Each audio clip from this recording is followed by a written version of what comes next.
تم نے اور تمہارے باپ دادوں نے نہیں نازل کی۔ اللہ نے ان کے بارے میں کوئی سند نہیں ہے حکومت مگر اللہ کی۔ اس نے حکم دیا ہے کہ نہ عبادت کرو سوائے اسی کے، یہی دین ہے سیدھا، لیکن اکثر لوگ نہیں جانتے۔ اے میرے رفیقو قید خانے کے، جو کہ تم دونوں میں سے ایک ہے، تو پلائے گا وہ اپنے آقا کو شراب، اور جو دوسرا تو وہ سولی دیا جائے گا، پھر نوچ کھائیں گے پرندے اس کے سر کو۔ فیصلہ ہو چکا اس بات کا، وہ جس کے بارے میں تم مجھ سے پوچھتے ہو۔ اور آیت نمبر 42، اور کہا اس نے اس سے جن کی نسبت خیال کیا تھا کہ وہ نجات پا جائے گا ان دونوں میں سے، کہ ذکر کر دینا میرا اپنے آقا سے۔ پھر بھلا دیا اس کو شیطان نے ذکر کرنا اپنے آقا سے، تو پڑے رہے حضرت یوسف قید خانے میں کئی برس۔ اور کہا بادشاہ نے کہ میں نے خواب میں دیکھا ہے کہ 7 گائیں ہیں موٹی تازی کھا رہی ہیں جن کو 7 دبلی گائیں، اور 7 خوشے سبز ہیں اور دوسرے 7 خشک ہیں۔ اے درباریوں بتاؤ مجھے میرے خواب کے بارے میں، اگر ہو تم خواب کی تعبیر کرنے والے۔ اور آیت نمبر 44،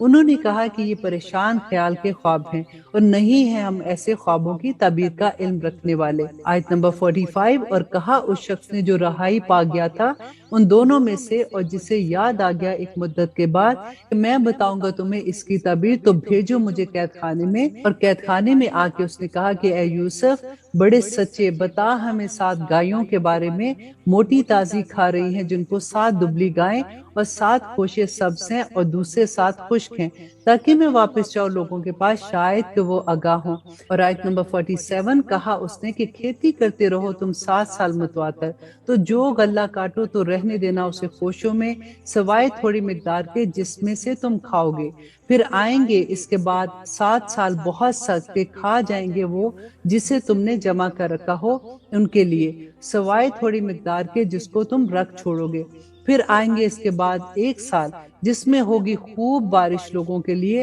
اور اس میں وہ رس نچوڑیں گے۔ اور کہا بادشاہ نے میرے پاس لے آؤ اسے۔ سو جب آیا اس کے پاس قاصد، تو اس نے کہا واپس جاؤ اپنے آقا کے پاس، پھر اس سے پوچھو کہ کیا معاملہ ہے ان عورتوں کا جنہوں نے کاٹ لیے تھے اپنے ہاتھ، بے شک میرا رب ان کے فریب سے خوب واقف ہے۔ کہا اس نے کہ کیا قصہ تھا تمہارا جب تم نے مائل کرنا چاہا یوسف کو اپنے آپ پر قابو نہ رکھتے ہوئے؟ وہ بولی کہ پناہ اللہ کی نہیں پائی ہم نے اس میں کوئی برائی۔ بولی عزیز کی بیوی اب ظاہر ہو گیا ہے حق، میں نے ہی مائل کرنا چاہا تھا اسے اپنے اوپر نہ قابو رکھتے ہوئے، اور بے شک وہ بالکل سچوں میں سے ہے۔ یوسف نے کہا یہ اس لیے تاکہ جان لے عزیز کہ میں نے نہیں خیانت کی اس کی پیٹھ پیچھے، اور یقیناً اللہ نہیں چال چلنے دیتا جو خیانت کرنے والے ہیں۔ یہاں پہ ہم یہ دیکھتے ہیں کہ اللہ سبحانہ تعالیٰ کس طرح سے اپنے بندوں کو، اپنے محبوب بندوں کو کبھی رسوا نہیں کرتے ہیں، اور اللہ سبحانہ تعالیٰ نے کس طرح سے حضرت یوسف علیہ السلام کو وہاں سے بچایا، اور کس طرح سے اسی شہر میں حضرت یوسف علیہ السلام کو جو عزت دی۔ اور پھر ہم یہی ڈیٹیل دیکھیں گے کہ کس طرح سے حضرت یوسف علیہ السلام کے خاندان والے جب یہاں پہ مصر میں آ کے آباد ہوئے، اس کے بعد کس طرح سے یہ غلام بنے، اور پھر کس طرح سے حضرت موسیٰ علیہ السلام ان کو نکال کر وادی تیہ تک لے گئے۔